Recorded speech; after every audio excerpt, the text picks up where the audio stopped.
और उसमें आप थोड़ा सा खाने वाला जो नमक होता है जो किचन में हम लोग यूज़ करते हैं, उस पानी में नमक को मिक्स कर दें। 1 चम्मच बराबर अच्छे से मिक्स कर दें। फिर जो भी कटा हुआ एप्पल है आप उस नमक वाले पानी में डालकर 1 से 2 मिनट के लिए छोड़ दें। उसके बाद आप इसे निकाल कर रख लें। तो आप देखेंगे कि जो आपका एप्पल है वो बिल्कुल भी काला नहीं पड़ेगा और फ्रेश बना रहेगा। इस बात का आप पूरी तरीके से ध्यान दें कि जब आपका फास्टिंग हो तब आप इस ट्रिक को फॉलो ना करें।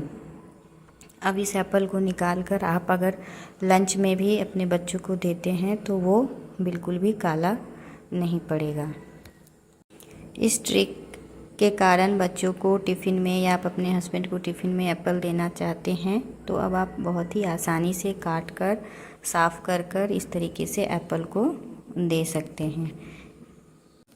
चलिए देख लेते हैं अगला ट्रिक। तो जो अगला ट्रिक है वो चाय की पत्ती से रिलेटेड है। तो आज के डेट में हर घर में चाय यूज होता है और जब तक सुबह में हमें चाय ना मिले तो ऐसा लगता है कि दिन की शुरुआत ही नहीं हुई है। तो जब भी चाय की पत्ती का जो पैकेट होता है हम मार्केट से लेकर आते हैं तो उसे क्या करते हैं, सब पैकेट जो है चाय की पत्ती का उसे काट कर और डब्बे में फिल करते हैं। बट हमें ऐसा नहीं करना है। जब भी हम चाय का पत्ती का पैकेट लेके आएँ तो उसे काटने के बाद जो आटा छानने की जो छन्नी होती है आप उसमें चाय की पत्ती को डालकर अच्छी तरीके से छान लें। तो आप देखेंगे कि जो भी चाय की पत्ती में बहुत बारीक सा कण है वो छनकर नीचे आ जाएगा और जो चाय का पत्ती का जो मोटा वाला है हिस्सा वो हमारी छन्नी में रहेगा। फिर हम उसे डब्बे में रख लेंगे और उस पत्ती का ही चाय बनाने में यूज करेंगे। अब ये जो बारीक बचा हुआ कण है हम इसे भी फेंकेंगे नहीं। इसे क्या करेंगे, किसी बर्तन में आप स्टोर कर लीजिए और उसमें पानी डालकर अच्छे से मिक्स कर लीजिए। उसके बाद आप इसे अपने पौधों में डालिए तो आप देखेंगे कि जो आपका पौधा है उसका ग्रो बहुत ही जल्दी होने लगेगा। तो चलिए देख लेते हैं हमारा अगला ट्रिक। अगला ट्रिक जो है वो भी बहुत ही इम्पोर्टेंट है। तो आपने कभी भी जो हम घर में जो साबुन बर्तन धोने वाला विम बार वगैरह यूज़ करते हैं उसका यूज़ आपने कभी भी आटा में नहीं किया हुआ है। तो आज मैं आपको बताऊंगी कि जो बर्तन मांजने वाला साबुन होता है उसका यूज़ आप आटे में किस तरीके से कर सकते हैं। तो इसके लिए आपको क्या करना है, एक बर्तन में आप 2 चम्मच के बराबर आटा ले लें। वही आटा जिसका हम लोग रोटी पराठा वगैरह जो बनाते हैं, बस हमें वही आटा 2 चम्मच एक कटोरी में ले लेना है। उसके बाद हमें लेना है जो भी बर्तन धोने के लिए हम लोग साबुन का यूज़ करते हैं उस साबुन को ले लेना है और ग्रेटर की मदद से उस आटे में साबुन को थोड़ा कद्दूकस कर लेना है। अगर आटा 2 चम्मच है तो आप साबुन 1 चम्मच के बराबर कद्दूकस कर लें। कद्दूकस करने के बाद आप उसमें थोड़ा सा पानी मिक्स करके और थोड़ा सा पतला सा, मतलब बहुत ज़्यादा भी पतला नहीं और बहुत ज़्यादा गाढ़ा नहीं, इस तरीके से मिक्स कर एक पेस्ट के जैसा आप तैयार कर लें। अब देखेंगे कि ये जो पेस्ट है इसका यूज हमें कहाँ करना है। आप अगर चाहें तो इसमें 1 चम्मच के बराबर नमक का भी यूज ले सकते हैं। तो मैंने 1 चम्मच इसमें नमक भी मिक्स किया है और इसे अच्छी तरीके से मिलाकर एक पेस्ट तैयार कर लिया है। अब देखते हैं कि इसका यूज कैसे करना है। तो हमारे घर में जो पतीले होते हैं, कढ़ाई होती है, ये सब जो होता है उसका जो तले का भाग होता है वो कभी कभी काला पड़ जाता है और जो अच्छी तरीके से साफ़ नहीं हो पाता है।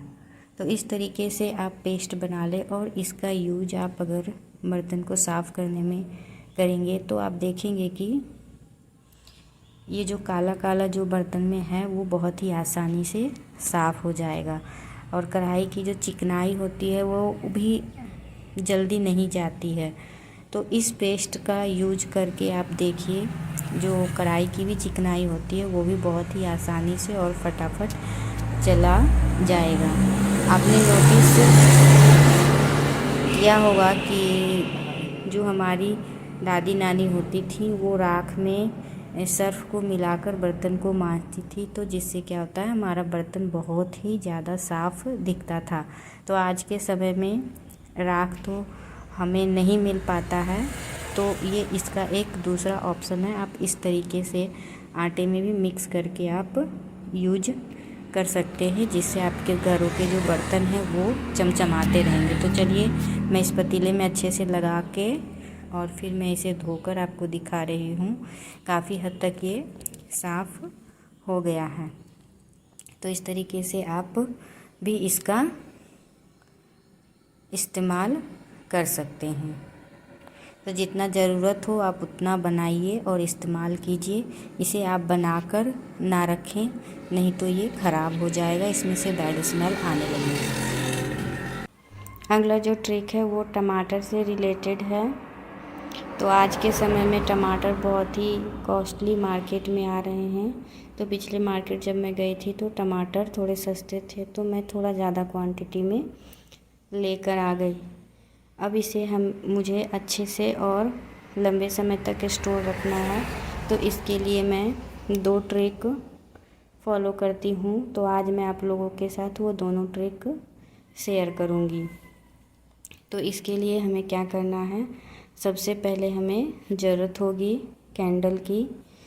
तो हमें एक कैंडल ले लेना है इस तरीके से और फिर इसे जला लेना है।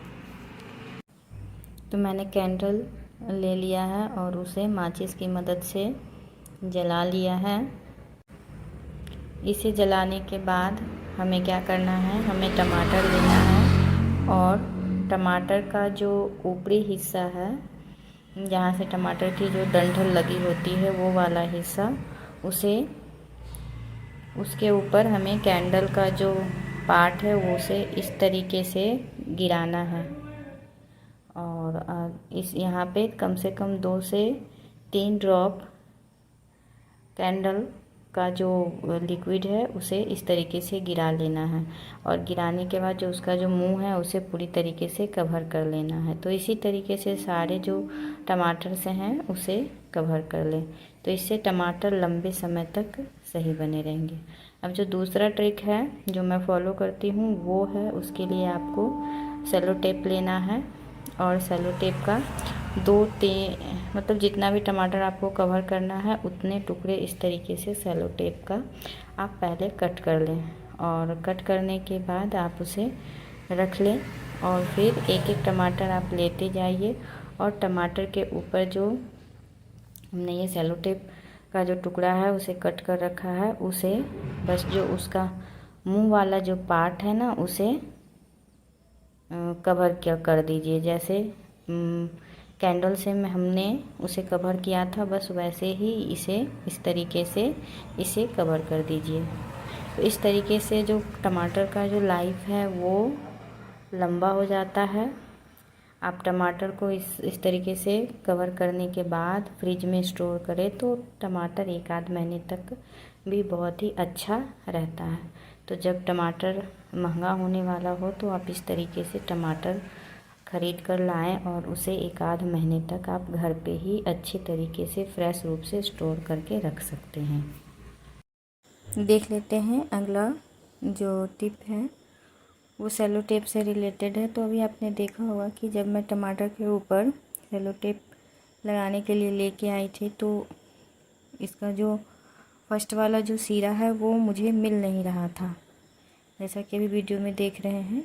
तो इसी तरीके से तो आज मैं आपके साथ एक ऐसा ट्रिक शेयर करूंगी जिससे आपको जब भी सेलो टेप को यूज़ करना हो तो जो उसका पहला सिरा है वो बहुत ही आसानी से आपको मिल जाएगा।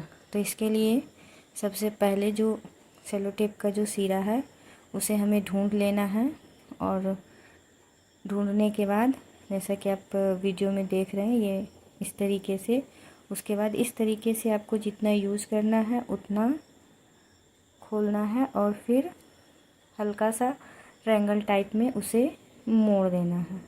तो इस तरीके से आपको बहुत ही आसानी से जब दूसरा बार यूज़ करना हो तो आपको ये मिल जाएगा, आपको ढूंढने में मशक्क़त नहीं करनी पड़ेगी। एक बार और मैं करके दिखा दे रही हूँ कि जितना भी ज़रूरत हो उतना आप सेलो टेप को खोल लीजिए। उसके बाद इस तरीके से ट्रायंगल टाइप में आप इसे फोल्ड कर दीजिए। तो जो इसका पहला सिरा है वहाँ एक मार्क बन जाएगा, निशान, और आप बहुत ही आसानी से आपको जब भी यूज़ करना हो आप इसका इस्तेमाल कर सकते हैं। अगर आप इसे इस तरीके से यूज़ नहीं कर सकते हैं, ट्रायंगल टाइप बनाने में अगर आपको परेशानी आ रही है, तो आप एक सेफ्टी पिन ले लें। मेरे पास तो ये बड़ी सी सेफ्टी पिन थी तो मैं इससे ही आपको बता रही हूँ। आप एक छोटा सा सेफ्टी पिन ले लें और जितना भी आपको यूज है उतना यूज़ कर लें, और यूज़ करने के बाद आप इस तरीके से सेफ्टी पिन वहाँ पे लगा दें। तो जितना ज़रूरत है उतना टेप को इस तरीके से आप कट कर लीजिए, और कट करने के बाद सेफ्टी पिन को इस तरीके से आप लगा दीजिए। उसके बाद आपको जब भी ज़रूरत हो तो आप बहुत ही आसानी से सेलो टेप का जो पहला सिरा है आप उसे ढूंढ सकते हैं। Thanks for watching. मिलती हूँ अगली वीडियो में।